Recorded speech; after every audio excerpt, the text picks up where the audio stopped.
নমস্কার ফ্যামিলি, আমি সিন্টু। হাওড়া শহরের ছোট্ট একটা অ্যামাজনের স্টোরে ডেলিভারি করি। তো সকাল সকাল বেরোনোর কথা ছিল, কিন্তু গাড়ি না আসায় বেরোতে পারিনি। তো বেরোতে বেরোতে সেই 10:30 11:30 হয়ে গেল।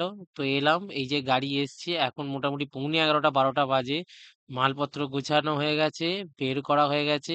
এই যে এটা আমার প্যাকেজ, এইটা আমার ব্যাগ, এই সামনেরটা ব্যাগ ফ্যাগও গোছানো হয়ে গেল। এই যে বস্তা, দুটো বস্তাও আছে। আর সেম এই গাড়ির অবস্থা এইরকম অবস্থায় ছিল।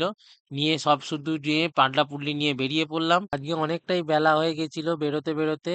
এখন মোটামুটি ঘড়ির কাঁটায় 3টে বাজে। তো খেতে চলে যাচ্ছি বাড়িতে এখন। তো আবার 4টের মধ্যে আবার খেয়ে দিয়ে বেরিয়েও পড়েছিলাম।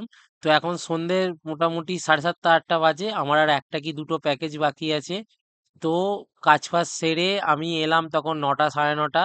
তো এই বাড়ির জন্য কিছু বাজার করার ছিল। তো আবার ব্যাগ নিয়ে বেরিয়ে পড়লাম বাজার করতে হেঁটে হেঁটে। তো ভিডিওটা কেমন লাগলো জানিও। Tata, bye bye.